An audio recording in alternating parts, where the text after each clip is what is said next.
Pemirsa yang berbahagia, wa an Hudzaifah ibnil Yaman radhiyallahu taala annahu ra'a rajulan yusolli wa la yutimmu ruku'aha wa la sujudaha faqala law mutta ala hadza la mutta ala ghairil fitrah. Sekarang hadis dari Hudzaifah al-Yamani. Beliau mengatakan ya bahwa beliau ini melihat ada seorang laki-laki sholat ya, tetapi rukuknya, sujudnya tidak sempurna. Dia berkata, lau mutta ala hadza, kalau kamu sholat kok begini, ini modelnya la mutta ala ghairil fitrah, maka kamu akan mati di luar Islam. Ngeri ya, ngeri tuh. Kalau kamu modelnya sembahyang begini, wah nanti kamu meninggal bukan Islam. Mengapa di sini kok rukuk dan sujud? Padahal rangkaian sholat itu kan macam-macam ya, dari takbiratul ihram, dari macam-macam. Karena inti ini, banyak orang yang rukuk dan sujudnya tidak benar. Ya. Nah, bagaimana supaya baik? Rukuk itu yang baik. Ketika dingkluk, itu pandangan kita jatuh pada tempat sujud kita. Ya, kita rukuk itu sujud kita. Ya kita ambil ya 90 derajat lah. Nah, tangannya ini kita tumpukan di dengkul, lutut. Ada yang di bawah lutut, ya. Di lutut. Jadi kalau kita gambar itu seakan-akan 90 derajat. Ketika itu dibutuhkan tumak ninah. Ini rukun sholat. Tuma itu tenang, sekadar membaca subhanallah, termasuk rukuk nanti itidal sampai Allah itu tumak ninah, sujud tumak ninah, duduk tumak ninah. Ini diperlukan. Kalau tumak ninah tidak sah. Jadi tidak mudah sebenarnya, itu harus mengetahui rukunnya betul. Banyak yang bersepakat rukun sholat itu ada 18, dimulai dari niat takbiratul ihram itu. Nah, rukuk begitu. Ini yang rukuk agak mudah. Nah, sujud ini banyak yang tidak memenuhi syarat. Banyak kita perhatikan. Biasanya ini kakinya itu diangkat ketika sujud ya. Padahal sujud itu harus memenuhi rukunnya sujud. Ada 7. Yang pertama ini dahi ini harus nempel. Maka kan kalau misal rambut kita itu gondrong, karena harus disilake, kita harus pakai topi, peci atau kita ikat supaya ini nempel. Kalau ini terhalang rambut, maka tidak memenuhi rukun. Ya, 1 itu dipetelke. Nomor 2 ini tapak ini nempel. Ya, nempel dan benggang. Kalau perempuan ini ya nyingkup ya, kalau perempuan ya sholatnya ya. Kalau laki-laki kan pegang begini, ini nempel. Dari 1, 2, 3, 4, 5 itu lutut. Lutut ini harus napak.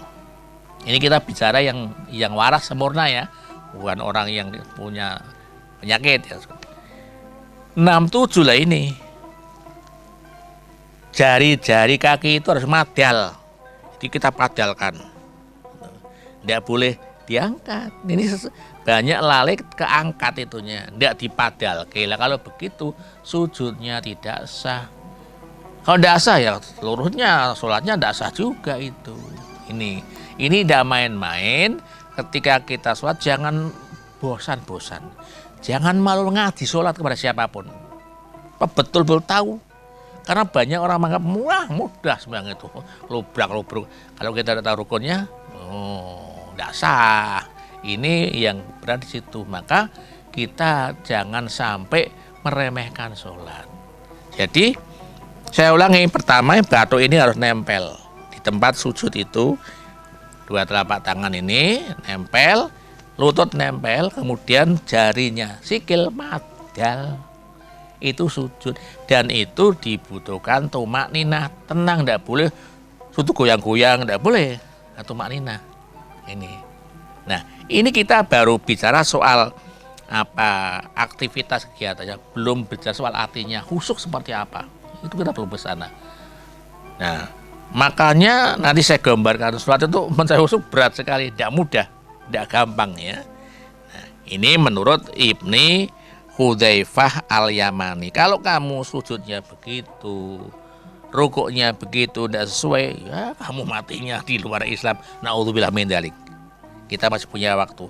Jangan pernah malu kita belajar sholat. Jangan pernah merasa sudah hebat top, jangan. Mengapa? Banyak di kampung-kampung kiai itu ngaji itu yang dibahasnya sholat. Karena situ. Kalau udah bahas ekonomi ya, misalnya begitu. Padahal Islam ada ekonomi, pertanian. Bukan soal begitu, karena masyarakat umum di kampung-kampung banyak yang belum tahu tentang sholat itu. Nah, fatalnya kadang-kadang mau tanya malu. Ya jangan malu. Nah, ini kenyataannya kita belajar itu long life education. Cari ilmu itu sepanjang masa. Minal lahdi ilal lahad. Dari katakan ayunan sampai liang lahat, sampai meninggal dunia. Wa anil Hasan al-Basri radhiyallahu ta'ala anhu an Nabi sallallahu alaihi wasallam anhu qala ala ubirukum bi aswa'in nasariqatan qalu bala ya Rasulullah qala alladhi yasriku min sholatihi qila wa kayfa yasriku min sholatihi qala la yutimmu ruku aha wala sujudaha. Ini masih senada ini dari Hasan Basri. Dia berkata bahwa Nabi Muhammad SAW pernah bersabda, maukah kamu aku tunjukkan orang yang paling buruk?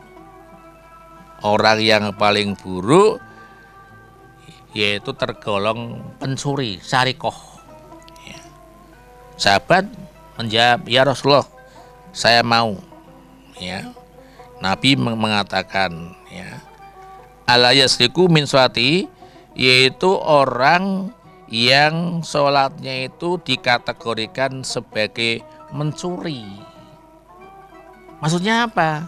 Yaitu yang orang sholatnya, rukuknya dan sujudnya tidak sempurna. Maka kita harus hati-hati, dibenahi. Sujudnya dibenahi, rukuknya dibenahi. Terutama tumak ninahnya itu.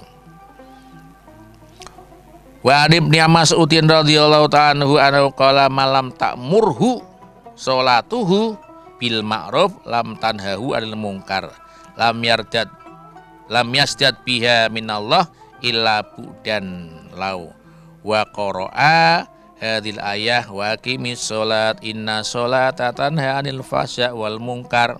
Nah, ini Ibnu Mas'ud mengatakan bahwa orang yang sholatnya tidak bisa menjadi orang baik dan tidak menjadi orang bisa meninggalkan kemungkaran, ya, bagaimana akibatnya?